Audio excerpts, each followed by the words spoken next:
Walaupun misalkan putra sama putri, dua putra sama putri, kasih sayangnya sama atau beda? Sama. Sampai dibedakan jadi masalah enggak? Jadi masalah.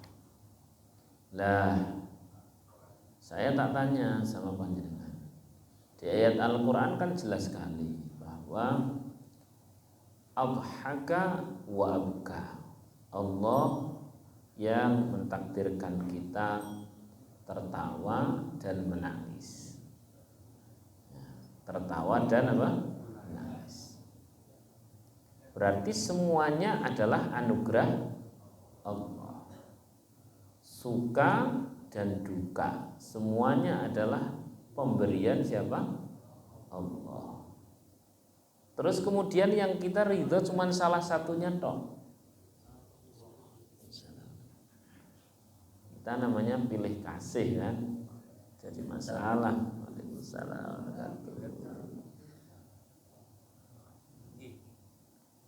Saya tanya lagi, sehat sama sakit, yang mana yang anugerah dari Allah? Keduanya. Loh, sama-sama anugerah dari Allah, kok yang kita ridhoi kok satu toh? Kan ini kan wagu tuh jadinya. Kudune wong padha-padha peparinge Gusti Allah, maka ya kita ridho semua. Terus ngoten.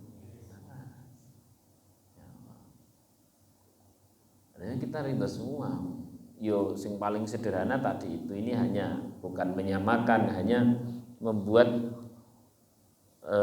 analog sederhana saja. Kalau kita punya anak dua, kakak sama adik, kasih sayangnya sama atau beda?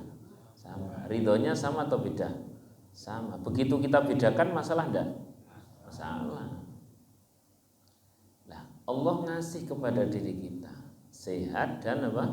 Sakit. Sama-sama pemberian Allah. Yang kemudian yang kita lega yang mana? Sehat. Nek sakit enggak. Lah ini kan waktu juga. Kalau sama-sama pemberian Allah, gimpun, niki pasti yang terbaik.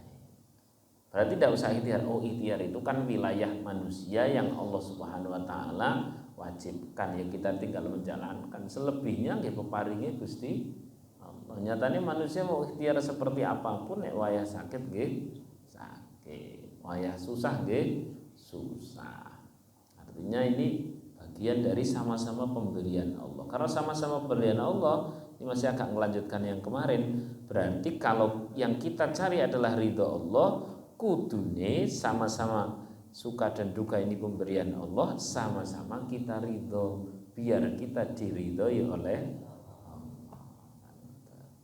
Maka dalam bahasa ayat Al-Quran, radiyatan maradiyah, kita ridho kemudian diridhoi oleh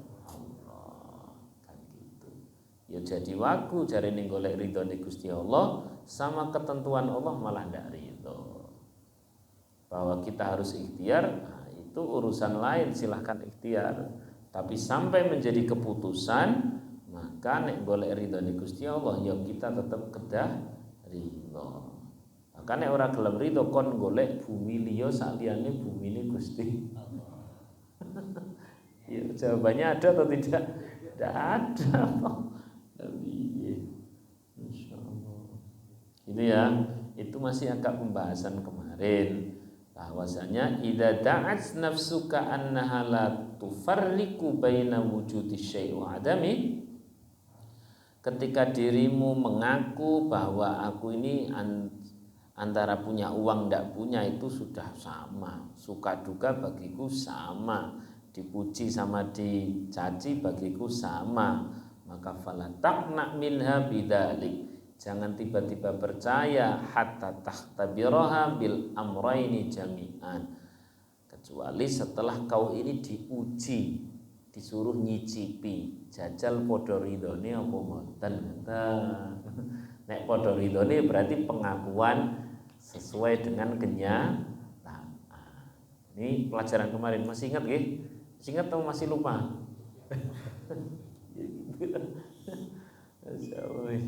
ngaji rutin itu kan enaknya kan itu diulas yang kemarin dikit baru tambahi terus itu.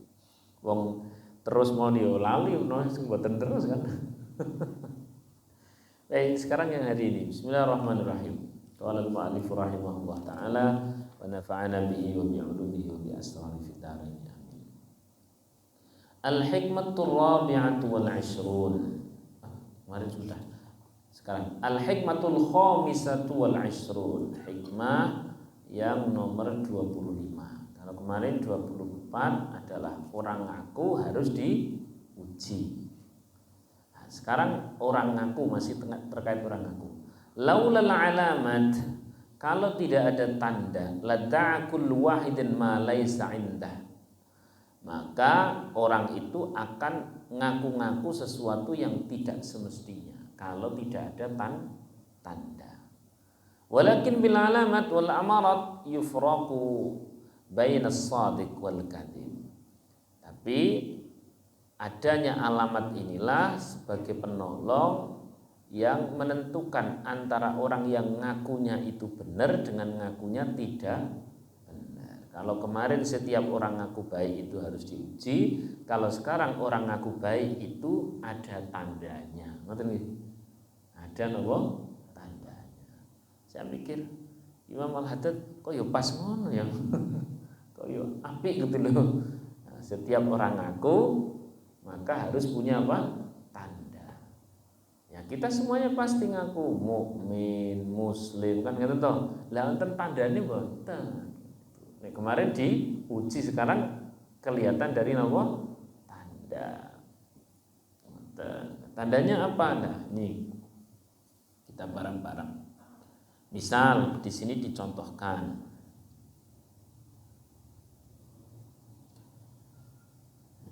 ada orang ngaku bahwa saya ini seorang insan yang beriman. Nah, iman itu terus kemudian kalau kemarin diuji, kalau sekarang dicari tandanya. Maka muncullah qala Rasulullah sallallahu alaihi wasallam, sallallahu alaihi Nabi Muhammad, la yu'minu ahadukum hatta akuna ahabba ilaihi min waladihi wa walidihi wan nasi ajma'in. Tidak beriman salah satu di antara kalian sebelum aku, kata Rasulullah, lebih dicintai oleh kalian dibanding anak, orang tua, bahkan manusia seluruhnya. Saya itu berulang kali baca hadis ini atau yang agak mirip-mirip sampai agak lama. Rotuk suudan. Berarti koyo-koyo ini maaf nih. Koyo-koyo Kanjeng Nabi itu ngemis cinta ya kepada kita. Ternyata keliru. Setelah saya baca kitab namanya Khosaisul Ummatil Muhammadiyah miliknya Said Muhammad ya, Said Muhammad Alwi Al-Maliki, itu gambarnya enten iki. Sing pundi? Enten lho. Nah, niku sing mriki. Nah, sing bagian pojok sana. Setelah baca kitab itu saya baru paham. Ternyata begini. Tapi saya bacakan dulu hadis yang mirip-mirip dulu ya. Kunna ma'a Rasulillah sallallahu alaihi wasallam wa akhidun biyati Umar radhiyallahu anhu. Suatu ketika Rasulullah sallallahu alaihi wasallam itu memegang Sayyidina Umar. Wallahi la anta ya Rasulullah, kata Sayyidina Umar, ahabbu ilayya min kulli syai'in ila nafsi. Saya cinta kepada engkau ya Rasulullah lebih dari apapun kecuali diriku. Karena nek diriku nek lara ku ya mual, kurang luwih cara wong kene. Nah, faqala Rasulullah sallallahu alaihi wasallam, la yu'minu ahadukum hatta akuna ahabba ilaihi min nafsi. Enggak gitu wahai Umar. Tidak beriman di antara kalian semuanya sebelum kalian itu mencintai aku, kata Rasulullah, melebihi bahkan dirinya sendiri. Ini kan terkesan lebih ngemis cinta, tapi nanti begitu kita pakai ilmu, enggak, kita yang butuh, bukan Rasulullah yang butuh. Kok bisa ya mengerti enggak pramugari ini? Terus kemudian faqala Umar, fa antal an wallahi ahabu ilayya min nafsi. Ya kalau begitu sekarang ya Rasul, sekarang ini aku mencintai engkau lebih dari diriku sendiri. Kalau Rasulullah SAW, al-an ya Umar, ya, al-an ya Umar, ya kalau ini imanmu telah sempurna. Gitu. Imanmu telah sempurna. Mencintai Rasulullah bahkan melebihi diri sendiri. Nah, sekarang saya terangkan, kok bisa ya kesannya Rasulullah SAW mengatakan kepada kita bahwa iman kita ini sebagai umatnya itu tidak pernah akan mencapai sempurna kecuali kita mencintai Rasulullah melebihi apapun, anak, orang tua, wan nasi ajmain, termasuk diri sendiri. Kesannya Kanjeng Nabi jaluk dicintai, gini betul. Ternyata nyata muncullah ayat yang mana ayat itu jelas sekali, yakni ayat banyak, ini banyak, ada ayat terkait bila kalian cinta kepada Allah fattabi'uni, ikutilah aku, ada seperti itu. Ada lagi ayat-ayat yang jelas sekali atau hadis yang jelas sekali bahwa syafaatku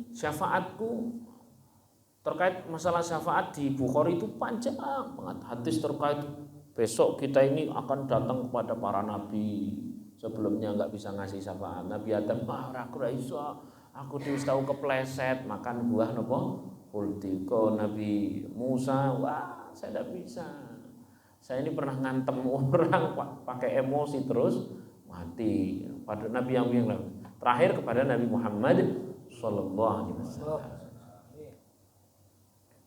Sehingga dari sekelompok dalil yang tadi saya sebutkan itu secara singkat muncullah satu pemahaman bahwa kalau kita cinta kepada Rasulullah maka kita selamat.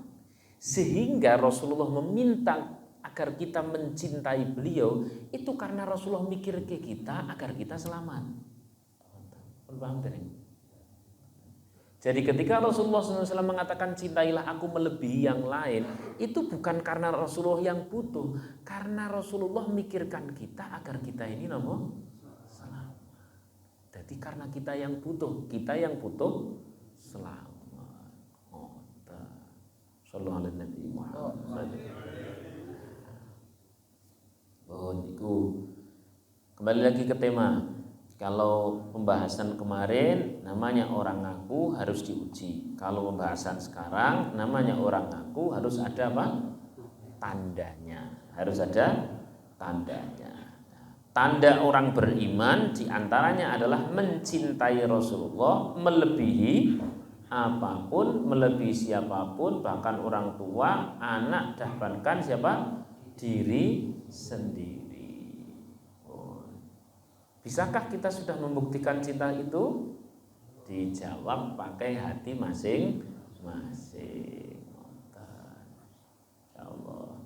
Biar jelas ya bagaimana para sahabat mencintai Rasulullah, saya akan kisahkan beberapa kisah.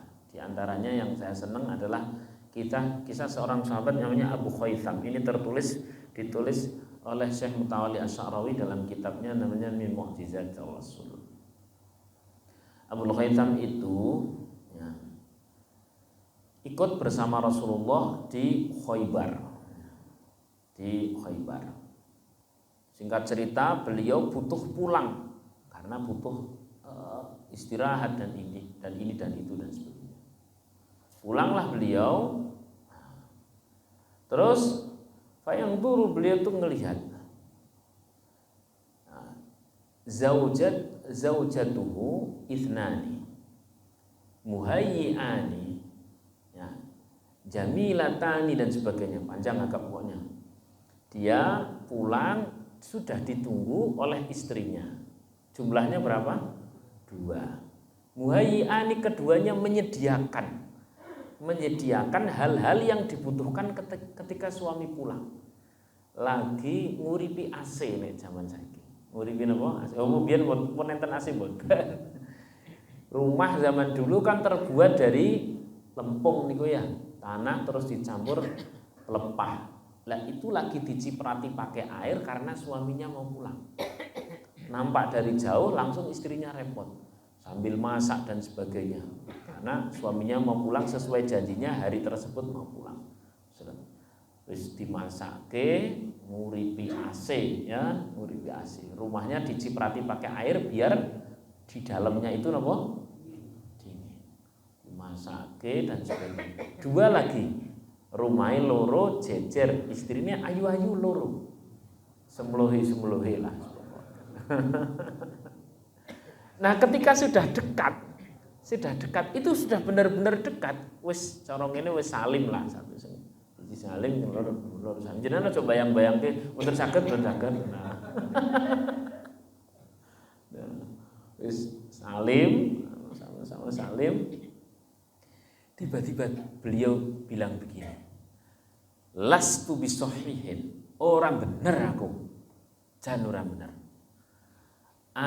Saya di dalam kenyamanan bersama istriku wa Rasulillahi sallallahu alaihi wasallam fi hararati syamsi fil Khaybar lastu bisahihin diulang-ulang aku orang bener aku enak-enakan karo bojoku sementara Rasulullah sallallahu alaihi wasallam lagi di tengah teriknya matahari di Khaybar lastu bisahihin ada yang mengatakan bukan Khaybar tapi di dalam riwayat lain di Tabun. Ya katakan yang Khaybar begitu. Dari situlah kemudian beliau bilang begini, dah masakan yang kalian masak bungkus saja. Lah enggak makan dulu, bodoh bungkus saja. Saya tidak benar. Wong saya malah pengen enak-enakan padahal Rasulullah lagi di tengah terik matahari. Bungkus saja akan saya hadiahkan kepada Rasulullah. Wes langsung lungo ngoten. Nek cara dhisik, cara dhewe kan ya layan-layan dhisik lah. Orang ketang sak nopo lah jenengan pun paham lah wong wis kangen mun naik wingi-wingi kok nggih. Ya masyaallah. Langsung berangkat suruh bungkus tok terus langsung berangkat dihadiahkan ke Rasulullah. Itu. Dhewe bojo siji. Cintanya ngalah-ngalahin. Ini wah, istri yang sudah siap kayak gitu kalah dengan kecintaannya kepada siapa? Enggak sempat masuk rumah. Dua lagi. Nek cara dhewe pripun? Cara dhewe dadi Abul Khaitam pripun kira-kira? Oleh yang ngadem dhisik lah ya. Ngadem. Iman. Ini langsung suruh bungkus berangkat ke Rasul. Karena beliau teringat, aku ora bener lek kok ngene iki. Mosok aku meh kok ngene santai-santai. Sementara Rasulullah di tengah terik matahari. Saya ndak bener kali ini, saya ndak bener. Dia itu marah pada dirinya sendiri. Lastu bisahin. Yo, saya wis tahu kelingan sing semene dong pas lagi tidur nang kasur empuk pas nang hotel ngono ki terus kelingan. Wah, Kanjeng Nabi ketok ora kok ngene ora wah. Kata ngisor. Tapi pas kelingan pas niku tok lebare kepun lali. Ya Allah. Masya Allah. Maka di antara orang yang lagi ngamal ke itu mirip banget ya, saya termasuk orang yang turut menyaksikan niku Mbah Kiai Taifur niku nek saring ya selalu tengandap. Walaupun teng hotel mewah sekalipun teng Mekah nek mboten teng Mekah malah mboten kersa teng hotel. Istri mau golek masjid atau pesantren atau teng makom atau teng pundi larane nek enten pas jadwal jam. Cara ngoten nggih teng masjid. Kados wingi teng atau nggih teng masjid. Nah niku nek dicawisi misalnya cawisi teng kene alumni no teng putih teng kasur nggih mboten milih teng andap. Milih teng andap. Hanya ndak enak saja sama Kanjeng Nabi ngeten mawon. Dicampur tangletin apa ya ora penak karo Kanjeng Nabi ngono tok. Sallallahu alaihi Nabi Muhammad. Ya itu jenengan renungkan sendiri-sendiri aja. Ya Allah ya Rahman. Oh. Lagi dan masih banyak sekali kisah-kisah ini masih terkait bahwasanya yang namanya cinta itu pasti punya tanda, iman punya tanda, iman itu tandanya cinta itu tandanya monggo nih. Walaupun tetap karena Kanjeng Nabi Muhammad sallallahu alaihi wasallam Nabi Muhammad itu cinta kepada umatnya itu banget. Pokoknya melebihi cinta kita pada beliau itu maka ada bahasa yang banyaklah, diantaranya syafaati li ahlil kabair min ummati.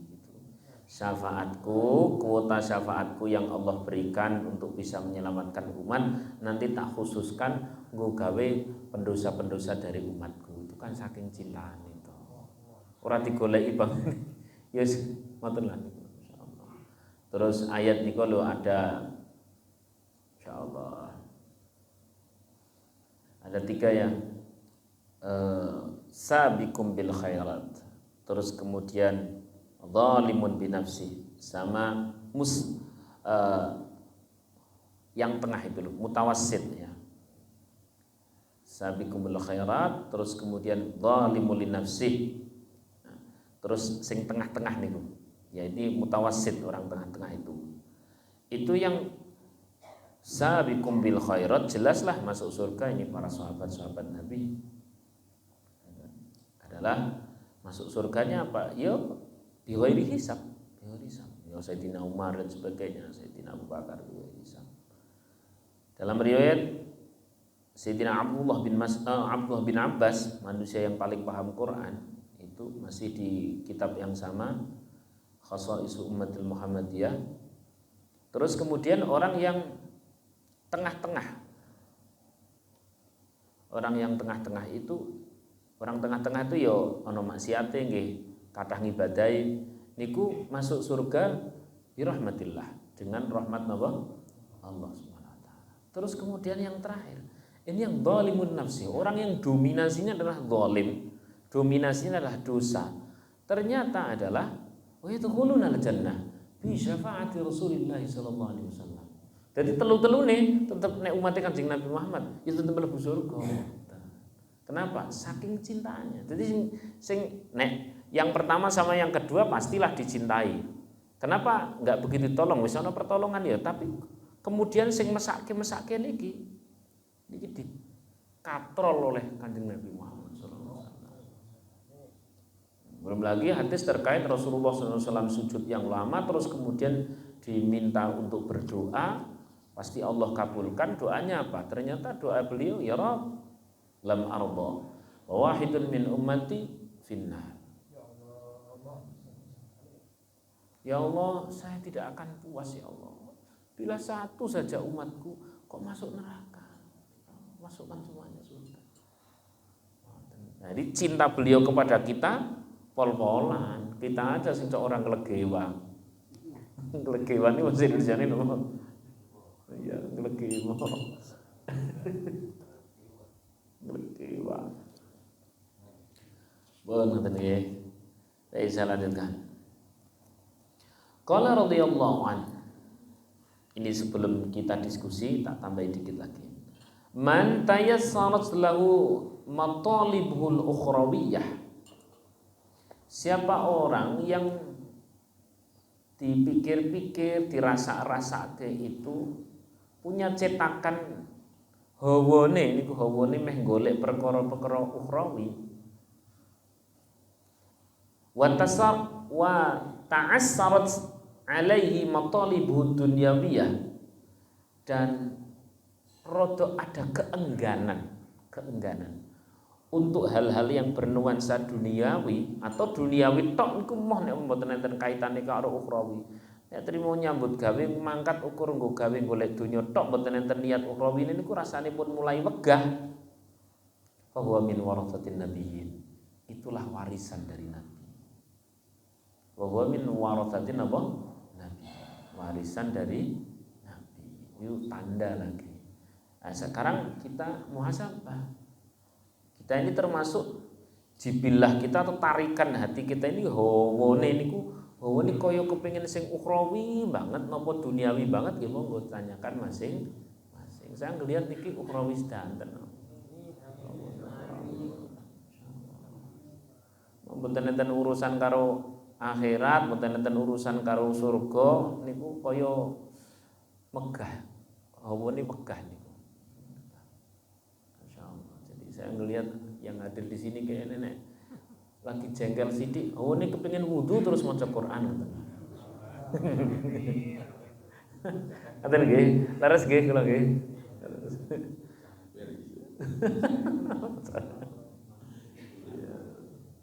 Gitu jadi bahasane. Lah itulah tanda, tanda. Kita kan bicara tanda, orang ngaku itu pasti ada apa? Tanda. Pasti kita ngaku iman dan tandanya cinta kepada Nabi. Terus kemudian kita ngaku muslim, mukmin, takwa dan sebagainya, tandanya ya tadi itu tanda-tanda. Ada sesuatu yang tarikan hati terlampau kuat untuk mencari akhirat dan ada kemalasan atau keengganan nek golek bangsa dunia tok. Aku ora mangkat wis lah nek urusane dunia tok ora mangkat.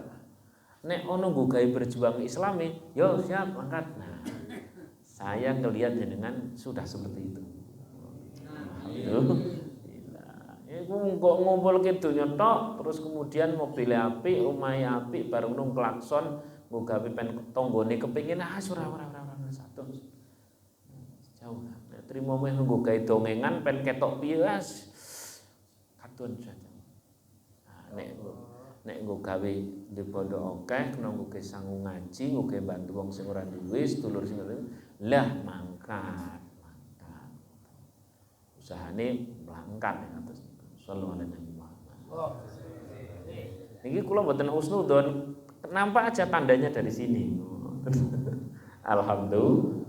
Nah, jibillah itu tarikan hati itu tanda kuat sekali bahwa kita ini iman dan kita mendapatkan bahwa min di tanda warathatin nabiyyin, ada tanda-tanda perkara-perkara yang diwariskan kepada Nabi untuk kita. Itu namanya ilmu yang nyatu dengan hati. Kan kita tahu warisan Nabi adalah ilmu. Lah nyatu tidak dengan hati. Nah nyatunya dengan hati itu kayak tadi itu. Kalau ada tarikan-tarikan ke ukhrawi, mangkat hati. Nek ukur mung duniawi tok diparingi wegah nang ati iki. Diparingi wegah. Alah, mung dunya tok. Wegah. Tapi iki kena nggo gawe ngene nggo gawe masjid, nggo gawe wong sing ora. Nah, kuwi aku mangkat. Nah, kalau ada tarikan seperti itu, nah, ada sepercik warisan-warisan dari Nabi Muhammad sallallahu alaihi wasallam. Makaten ingkang saged kawula aturake mugi-mugi manfaat. Amin Allahumma amin. Silakan kalau mau ditanyakan, monggo diskusi.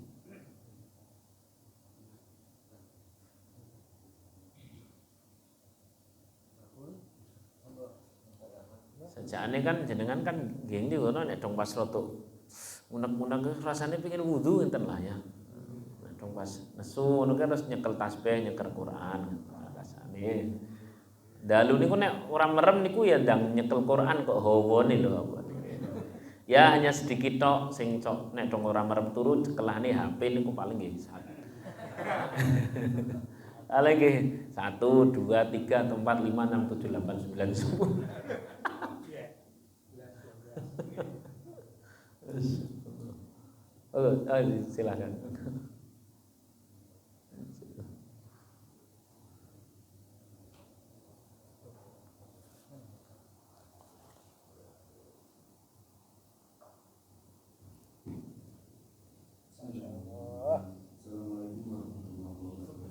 Waalaikumsalam. Allah.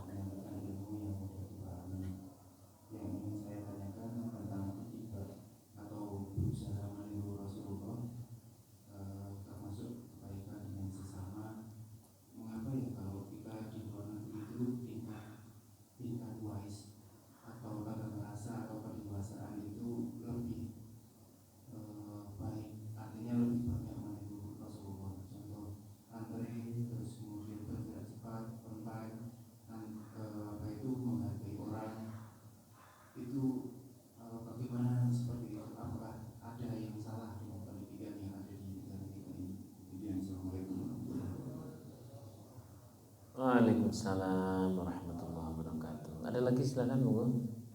Kalian. Silakan. Terima kasih. Assalamualaikum warahmatullahi wabarakatuh. Kaitannya dengan yang topik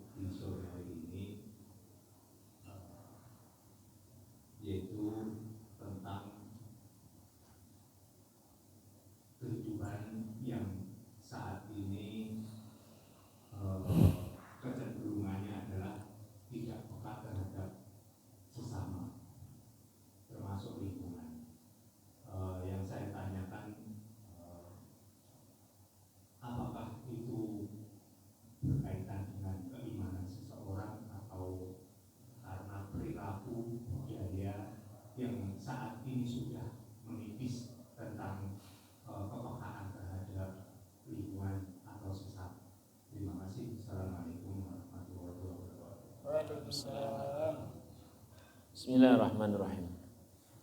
Yang pertama tadi itu pertanyaan yang pertama. Jadi nek tak bahasakan sederhana, Rasulullah itu teladan yang sentral, yang benar-benar sempurna. Nah, ada hal-hal yang di Indonesia ini bisa kita meneladani beliau, tapi ada hal-hal yang tidak. Dan saya melihat yang iya dengan yang tidak itu banyak yang iyalah. Dan dhewe ki ajem ngono. Di antara begini, misal ya, orang itu kadang-kadang menteladani beliau Rasulullah SAW itu hanya sesuatu yang nuansanya nampak. Yang tak nampak itu banyak banget. Tak nampak banyak banget.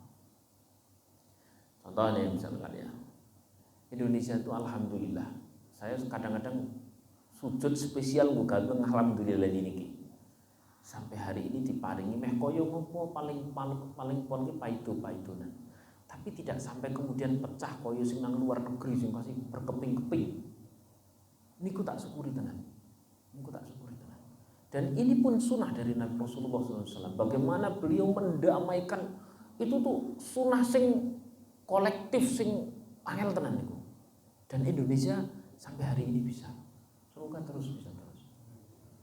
Meh koyo ngopo bedone ontelok-ontelokan sing kasih kados napa enggak sampai terus kemudian pecah berkeping-keping dadi negara akeh koyo sing nang luar negeri. Sallallahu alaihi Muhammad. Ini patut kita syukuri. Bahwa harus ada yang dikoreksi enggih, tapi yang disyukuri juga ada. Artinya biar kita ini tidak selalu melihat diri kita nih yo ora tau ono sing disyukuri. Ini ki luar biasa itu. Masya Allah luar biasa. Nek sunah-sunah sing nampak-nampak gitu ya, umpamane ya niku bagus, laksanakan aja. Bangsa-bangsa apa ngingu jenggot terus kemudian siwakan, laksanakan aja monggo laksanakan aja apa. Tapi ada sunah kolektif sing luar biasa. Yang Kanjeng Nabi niku kasarannya ngomong berdarah-darah memperjuangkannya, yakni bagaimana beliau dulu wis tenanan-tenanan tahun ke-6 Hijriah atau tahun ke-7 Hijriah sudah mendapatkan wahyu ya, di surah Fat itu bisa masuk ke Mekah, ternyata enggak jadi ke Mekah dan milih damai Sulh Hudaibiyah. Padahal itu jelas merugikan umat Islam secara zahir. Tapi kenyataannya setelah itu baru diketahui. Kemudian Islam itu apik dan sebagainya. Terus kemudian piagam Madinah. Itu kan sunnah sing hari ini kurang diwoco. Bahwa sunnah itu bernama menyatukan banyak hal yang berkeping-keping itu menjadi satu. Dan Indonesia paling bisa sampai hari ini. Dibanding negara-negara lain yang maunin satu negara berkeping-keping jadi banyak. Kalau Indonesia kan pulaunya hitungannya ora karuan wakai, tapi menjadi satu. Itu disyukuri niku. Matur suwun ya Allah. Karena nek mikir kurangi terus mungkin nggih kemerungsung, walaupun itu juga tetap dikoreksi. Iya ning bagian disiplin ngantri nggih kita harus belajar itu ya. Tapi ini juga disyukuri ngeten. Ngeten nggih sallallahu alaihi wasallam. Itu harus bukan bermaksud terus kemudian kita sing tadi itu bangsa ngantri terus kemudian bersih nggih itu tetap harus dipelajari. Setidaknya dalam hal-hal mikro mawon setiap diri kita, misalkan saya urusan mikro saya sak pondok niki minimal piket terus, dan saya nek dong pas piket niku kula sing tandang, nek mboten tandang niku santri ukur wah enggak tok. Minimal begitu. Begitu mepet ya sebelum subuh saya tandang naik dan nek dong mboten dutangi tak semproti seret-seret yang jadwal pikir langsung buang sampah, jadwal pikir langsung calon ulama, calon menteri, calon tak semproti. Walaupun zahire kaya kasar digebyuri tapi tetap lisan tetap tak saged-saged tak jogo. Kan kadang-kadang tuh wah angel orang mboten calon ulama. gitu. Sambil tak semproti ngau semprotan mano. Gitu. Ya ada upaya secara mriku monggo di lingkungan panjenengan masing-masing lah minimal kebersihan, ngantri dan sebagainya monggo. Tapi bahwa ada yang besar yang disyukuri bahwa Indonesia ini ada satu sunnah Rasulullah SAW yang kayaknya hanya di Indonesia yang bisa melakukan. melakukan sampai hari ini terbukti. Ya ini yang berkeping-keping yang pencarada itu menyatu. Nah, itu luar biasa. Disyukuri. Jenengan sesekali nyukuri ke ora kur nyukuri bangsa entuk duit tok ya niki barang disyukuri. Kemarin ngaji di At-Taufik ya, jangan egois dalam berdoa ngoten nggih. Pun, kemudian yang nomor 2 terkait napa tadi? Kepedulian gitu nggih. Nah, ya memang itu nek bahasa sing paling sederhana begini Pak. Sahabat Rasulullah SAW itu pribadi-pribadi yang keberadaannya saling melengkapi. Memang ada di dunia ini dan harus ada orang-orang yang kayak Sayyidina Abu Bakar, Sayyidina Umar dan sebagainya yang tampil. Tapi juga ada, jangan jelek-jelekan orang-orang sing kulu-kulu mau ngaji tok. Niku juga jangan dinafikan keberadaannya. Awit biyen nonton contone kaya jane Abu Hurairah nyambut gawe mboten niku. Oh mboten nyambut damel. Mangan ya saonone. Nek dilihat ya jombang-camping, jombang-camping. Tapi hadis keng sinten nek mboten saking Sayyidina Abu Hurairah. Jadi profil Islam sing pundi yo kabeh, nek setunggal tok ya mboten pareng, saling melengkapi lah ngoten. Sallallahu alaihi Nabi Muhammad. Kemudian di masa para tabi'in ya ada tabi'in kayak Sayyidina Hasan Al-Basri, Sufyan Ats-Tsauri sing tampil hebat-hebat. Tapi ada orang-orang seperti Uwais Al-Qarni sing uripe bener-bener dhewean ndongake wong akeh. Kalau ditanya dia peduli ndak? Ya zahirin ndak. Wong uripe dhewean bener-bener nang tengah gunung, di lembah-lembah, konangan wong langsung lunga, tapi Kanjeng Nabi bilang, nek njaluk donga karo wong kuwi. Oh, piye coba? Ya harus ada orang-orang seperti itu. Jadi keberadaannya saling melengkapi. Ini alhamdulillah lah intinya ya. Alhamdulillah. Namun katen kang saged kawula aturaken mugi-mugi manfaat. Assalamualaikum warahmatullahi wabarakatuh.